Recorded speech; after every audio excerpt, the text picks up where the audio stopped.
This playlist will help you get started with Tableau, a visual data analytics platform.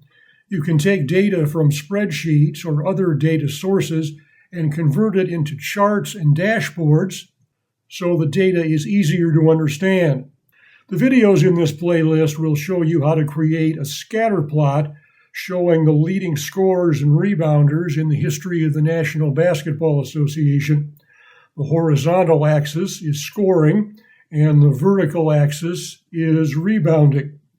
The farther to the right a player is, the more points he scored. The higher a player is, the more rebounds he grabbed.